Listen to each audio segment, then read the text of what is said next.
करामतपुरा की पावन धरती को नमन करते हुए आदिवासी समाज में जन्मे तमाम क्रांतिकारियों के चरणों में नमन करते हुए आज क्रांति सूर्य जननायक भगवान टंट्या भील की मूर्ति का अनावरण किया गया है। इसके लिए यहाँ की आयोजक कमेटी के लिए एक बार जोरदार तालियां हो जाए।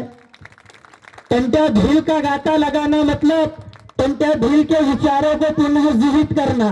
जिस टंट्या भील ने अंग्रेज हुकूमत के खिलाफ 33 साल तक हथियारबद्ध लड़ाई लड़ी, ऐसे जननायक योद्धा का यहाँ पर गाता अनावरण किया गया। आज आजादी के 77 साल बीत जाने के बाद भी टंट्या भील को किसी की याद नहीं आई, पर जोश जैसी वैचारिक क्रांति के बदलाव से आज जगह जगह जननायकों के गाते स्थापित किए जा रहे हैं और जोश की इस क्रांति ने इस देश के हुक्मरानों को भी टंट्या और बिरसा को याद करने पर मजबूर किया है। तो ये आपकी सामूहिक एकता का परिचय है, इसलिए आज सरकारें भी क्रांतिकारियों के चरणों में नतमस्तक हो रही है।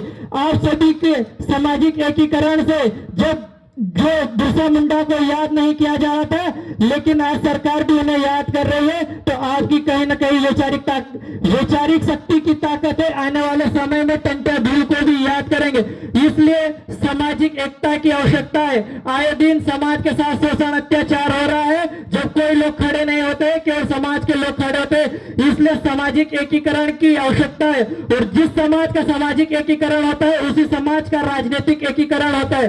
जिस समाज की कोई सामाजिक ताकत नहीं, उस समाज की राजनीतिक ताकत नहीं होती है। इसलिए राजनीतिक ताकत बनाने के लिए सामाजिक ताकत बनाना पड़ेगी, जो भी आप राजनीतिक ताकत बना सकते।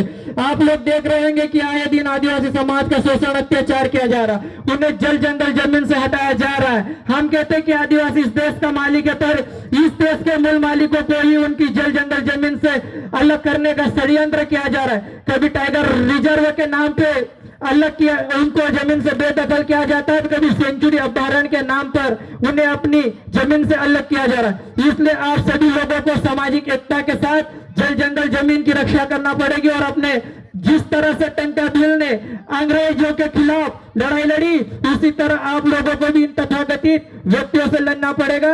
जब भी आप लोग आपके जल जंगल जमीन को बचा सकते हो, अन्यथा नहीं बचा सकते हो। और ये अंतिम पीढ़ी है, अंतिम पीढ़ी को बचाने का ये अंतिम प्रयास किया जा रहा, तो आप सभी लोग इसमें सहभागिता निभाएं और क्रांतिकारियों के पुरखों की विचारधारा पे चले, अपनी संस्कृति सभ्यता परंपरा को बचा के रखे, ताकि आगामी दिनों में जिस तरह से आदिवासी सत्य को खत्म करने का षड्यंत्र रचा जा रहा है, आज इस देश के अंदर दो तरह की विचारधाराएं काम कर रही है।